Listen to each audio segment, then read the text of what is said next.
Welcome to Bridal Owner Success Stories. I'm your host, Mindy Linscomb, founder of Bridal Owner Success School, also known as BOSS.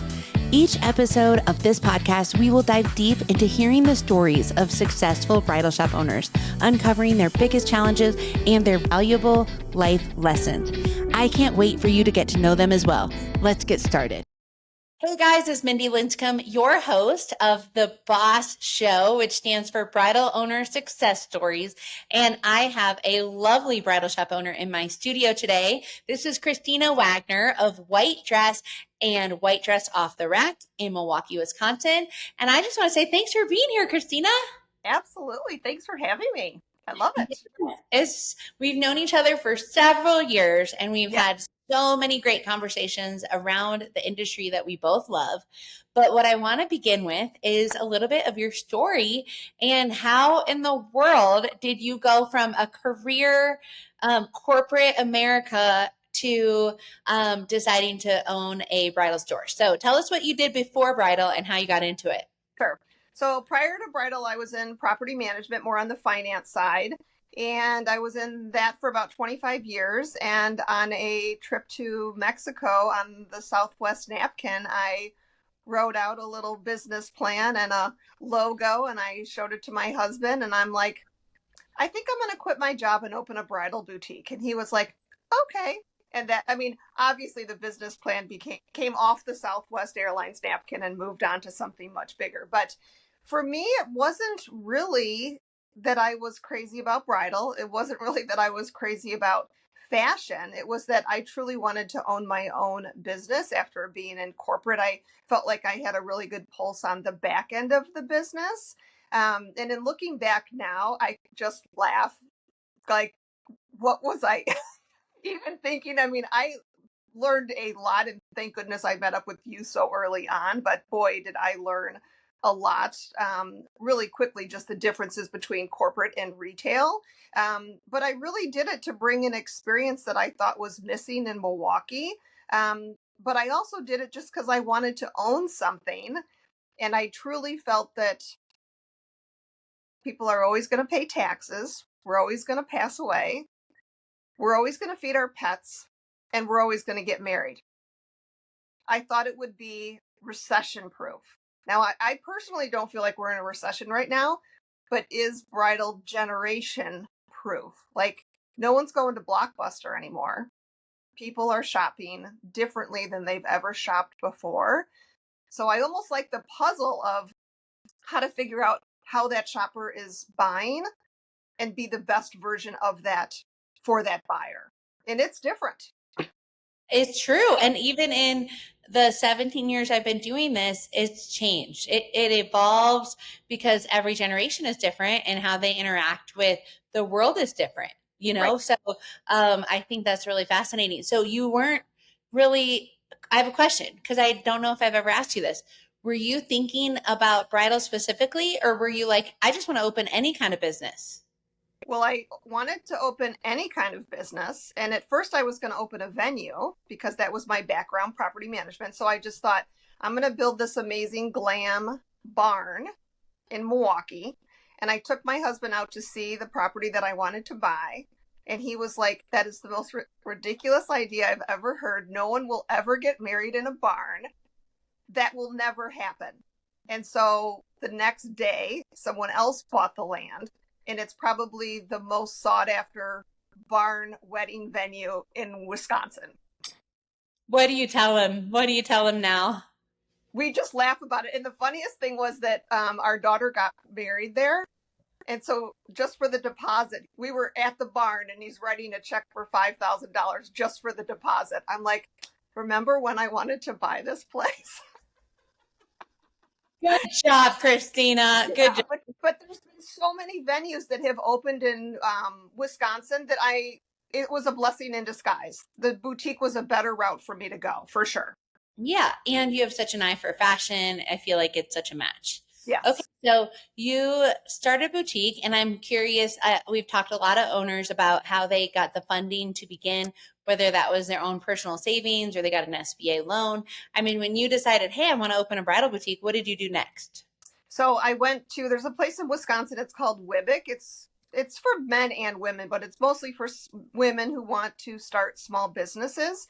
So I went to What Can Wibbick Do for You, an informational night, and the person who was actually normally giving the demonstration was not there. The person who was in charge of funding stepped in to take her place. And so we were kind of chatting as a group. And then afterwards, she's like, all right, I need to talk to you on the side. So she brought me along the side and she's like, what do you have? I'm like, well, I have a budget and a comp analysis, and I found a location, and she's like, okay, I'm going to fast track you. And so within probably 3 weeks, I had funding, and it is through SBA. So I did get a small loan through them, and then also some personal financing. But boy, that lending process through the SBA, at least for me, I went into a room not knowing of like 20 different lenders. And so they're all bidding for the loan. So they're all asking different questions. So I walked in with my person, my, coach in the process, not knowing that there was going to be that many people there. And I sit down and they start asking me questions. And you know me, like numbers in my business, I'm like, oh my God, I'm on Jeopardy. I love this. And so I'm like answering all the questions. And then it was over in like 20 minutes. And as I was walking out, the receptionist said, oh, I've never seen anyone come out so quickly. I was like, oh, well, maybe that's a bad thing. And then my lending officer called me like 45 minutes later, and he's like, you crushed it. They were like, it was just so funny. But no heads up, no anything. But yeah, I felt like I was on Jeopardy, but I was like, oh, keep them coming. I love this. I could do this all day. Well, and you were prepared. You knew what you were yeah. talking about. Yeah. And imagine, I mean, you just know what you need to do in every category of your business. And I think that's why you're a strong business owner, is because some of those things that are crucial to staying afloat, you pay attention to, instead of just having the pretty dresses in the store. And a lot of times people are like, oh, I'm a really good, selector of pretty inventory and I can create an experience. Well, that's great, but it's the back end that actually makes sure that your income is okay. So I love that you were from the get-go, you were ready with your numbers. Yes. I love it. Okay. Well, I'm going to popcorn question you here. What is something you wish you knew that you're like, it would have been very helpful if I had known this when I started? Running a successful bridal shop can be challenging, but with the right support, it can also be incredibly rewarding. Hi, I'm Mindy Linscomb, founder of Bridal Owner Success School, aka Boss. After 17 years in the bridal industry, I've developed proven strategies that drive both positivity and profitability in your business. Through Boss, you'll receive insightful coaching, time-tested frameworks, and a community of bridal shop owners dedicated to helping each other succeed. Ready to boost your profitability and find more energy in your business? Visit bridalownersuccess.com and sign up for Boss today. Taxes. How much? What about taxes? So I knew about budgeting. I felt like I was really strong with profit margin. I felt like I was really good at hiring. You definitely helped me with the training aspect and just, building profit margin off of experiences and buying the right dresses and all of that.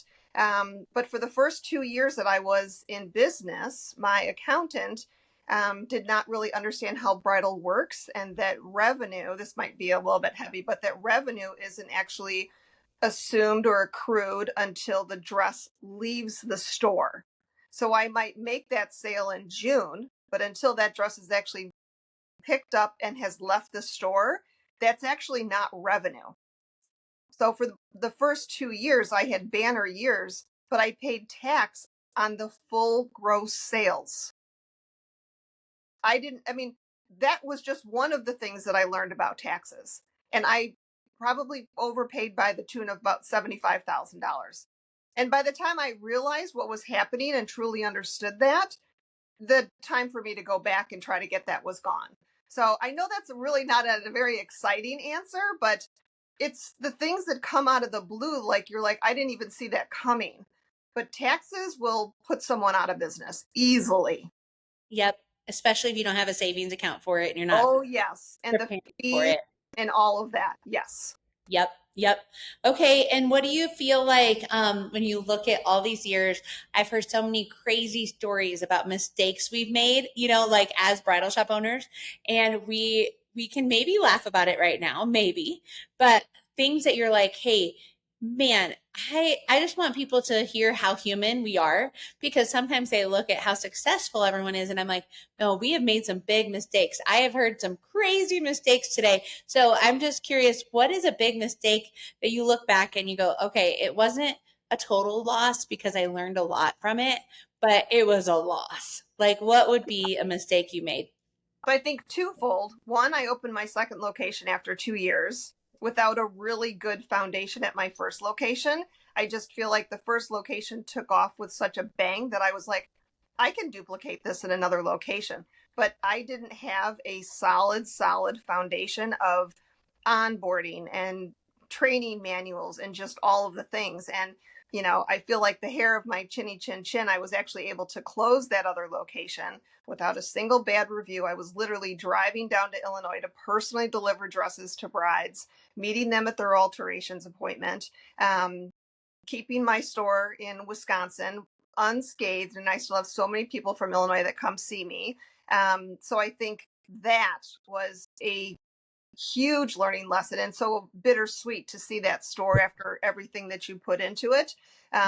But I think the biggest thing for me, which you've definitely helped me with, is I was a pretty hard ass leader. And I was raised to be that way by my mother and my grandmother. And so that was just my natural personality. And in the corporate world, when it's 90% men, when I was in it, if you weren't like that and if you weren't tough skinned, you didn't stick around. So I took that same leadership skill into my current environment. And yeah, that sucked. That was not good for me at all. So I could go on and on with, like, I call them like Mindy sayings. I mean, I'll just say one of them. You were like, you you could be like how I used to be. And if you're having a meeting and someone comes in and they're late, and you would just look at your watch and look at them, and it's a Saturday, right? That person is completely defeated. You said, or you could go back to them after the meeting when they're in the break room or wherever, put your hand on their shoulder and say, is everything okay? Did you have a rough morning? And then that person is like, oh yes, I got stuck behind a light or whatever it was. And all these light bulb moments in leadership, in just how to be kind but also be able to run a business. That was the hardest part for me. I feel like I went from a very strong, non-negotiable leader to a wet noodle, because I didn't even know. Then I was almost leaning in too much, to then over the last few years really realizing what my boundaries are, what I need for my business, but also wanting to have the best morale and being the best leader, really coming behind my team. That was a skill that took me a good 4 years to learn. But boy, was I committed. Every book, every podcast, countless sessions with you. But in tough times like this, sure, it's the appointments, it's the profit margin, it's all those things, but it's the people.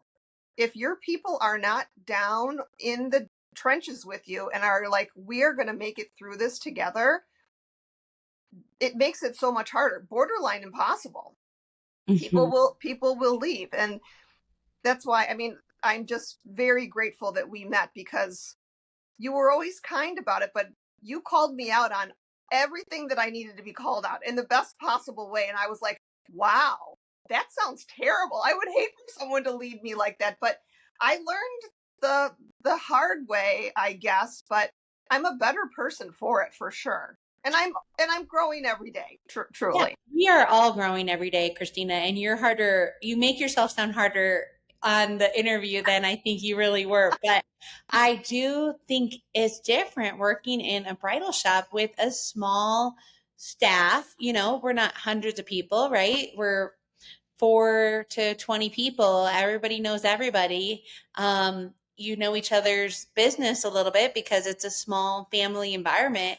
And so it's a different workplace, it's a different vibe. And I think just leading in a way that's win-win, Yes. that's very like, hey, I know I want to win. I own this business. I want it to succeed, but I also want them to win. And Yeah. if they're winning, I'm winning. So, like you said, checking in with them on a Saturday is a bigger win because now they can hopefully sell some dresses and not feel scared of what's going to happen later. Correct. So, it's interesting. But I love that you said it's a balance because you don't want to swing the other way because there's probably more leaders that are the other way that are too scared to lose their team that they don't hold the line of a standard. And Right. so I think it is a balance. It's definitely, you got to be both and you got to know when to be both. There's times to be strict and say, hey, that customer experience that you created was not a good situation for us. Like if you have a bad customer service issue and they ruined it, it's like, well, guess whose name they ruined? Ours, right? Right. Because we worked with it. So that's a time to come down a little bit more serious. But being late to a meeting, okay, maybe you don't freak out the first time. You start to evaluate, is this a consistent issue? But yeah, it's a fine dance, and it's definitely not corporate. No, Definitely no. not. It's a family business all through Well, and through. and you always used to say if I ignored it, I approved it. So there would be times where I was like, I'm not really ignoring it. It's just not the right time. Mhm. Waiting for the one-on-one or waiting for Yes. the end of the day, so that they can go home and think about it and not be walking right into a bridal. Hey, I've learned this the hard way myself too. So sometimes the best time for me is not the best time for them. Right. So try to lead in a manner of what's the best time for them, even if it's not the best time for me. Correct. Yes. Yep, it's so good. Okay, so currently on your team, tell us really quickly, what roles do you have? Like, do you have a stylist? Do you have a manager? What roles do you have in your boutique? Yes. First of all, right now I have the best team that I have ever had since I've been in business. And I feel so grateful for that. My heart feels good. I just feel balanced in so many different ways. And so I am very grateful for that.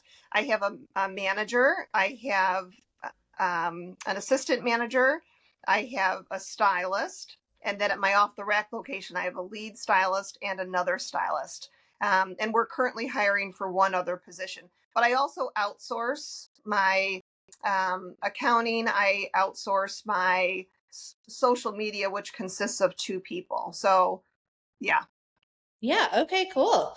Um, so would you say over the years, like, do you have a partnership with someone, or are you the sole owner? I'm the sole owner. Sole owner. So over the years, has it felt lonely or has it felt like you have a support team in this type of journey? Well, I might be the sole owner, but my husband is definitely my support system, 100%. And he owned a business. And he owned a business for over 30 years. And so he has seen it all. He had a staff of 30 people, all women. So he definitely is my support system in that. But there has been times that I've even chatted with you like I need another co-owner. Although I relation partnerships like that usually do not work out unless you're like sisters or it takes a very unique partnership. Um, but it's lonely at the top. It really is. That's why, having coaching with you, being a part of Boss, just having, I mean, we have a constant thread with the first group of Boss owners that came through. It's so nice to be able to vent to other people about stuff that, my thing is always, complain up, never down. So stuff that my team doesn't need to hear that I'm experiencing. It's just, yeah. So Yeah. How do you think you've stayed in it for so long? I'm just driven. Like I refuse to quit. I see all of the brides that come in and how happy we make them. I love pushing myself to be a better owner, a better leader daily, whether it's reading, listening to podcasts, or just having one on ones with my team, learning more things about them.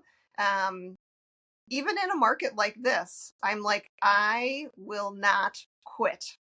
This will not take me down. I will look through every expense that I can cut. I will get rid of designers. I will bring in more private label. Whatever it is that I need to do to pivot the business, I will do it. I've always been like that. I know, I love it. Well, and some people ask me that and they say, how do you do it for so long? And how do you stay in it? Because it is lonely and it can be discouraging and it is a roller coaster for real. Yes. But that was my question is like, how does Christina stay in it and keep a smile on and just not not say, I want to retire early. I mean, I'm just so proud of you. But do you have any daily or weekly routines that you do to just stay positive? I mean, it sounds like you read, you listen to podcasts, you stay in a good communication of a network of other bridal shop owners. What else? Is there anything else that maybe we don't know about you? Well, I'll tell you that the podcast that Jordan did on routines, I'm sure that I maybe have heard that before, but I'm not a routine person. Like I live outside the box, like anything that's, I do keep a calendar, but that has been a very hard thing for me to, because I'm such a high visionary that I get distracted so easily. But I think about the time when he put that podcast out. It was right at the time that I was able to hear it. Like you read a book and then you read it again. It's like, oh my gosh, there were so many amazing things in there. But him saying that when times get tough, you resort to your habits. And if you haven't built your habits, then who knows what you'll resort to. So for me, it's like getting a good amount of sleep, trying to drink as much water as I can.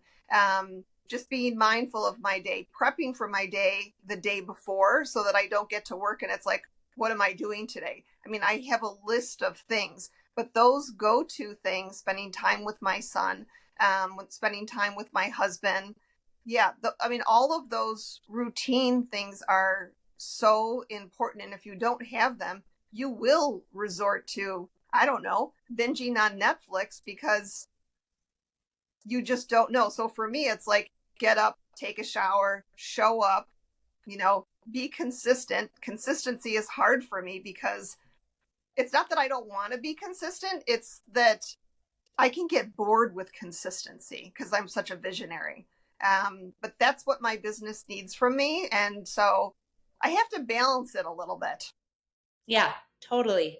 Well, I think that's great advice for anybody that's saying, how am I going to stay in this? And it is sometimes hard, but you're right. I think weddings aren't going away. And I totally believe in the family owned bridal shop business in towns that they are the ones that people want to come to and make a memory. And so we're not going away, Christina. We're going to be here for the long haul, helping celebrate people and helping them find their dress. But I think you're spot on with find your people, find your community, stay positive, and let's get through it together, right? Yes, absolutely. Pour into your team. Pour into your team. So thanks for sharing on this episode. And if you liked it, I hope you guys subscribe and share with a friend. And we'll see you next time on another episode of Bridal Owner Success Stories. Bye. Bye. Thank you for joining us on this episode of Bridal Owner Success Stories. I hope you found some inspiration and encouragement for your own career in the bridal industry. If you enjoyed today's episode, please make sure to like, subscribe, and share it with your friends. We are in this together.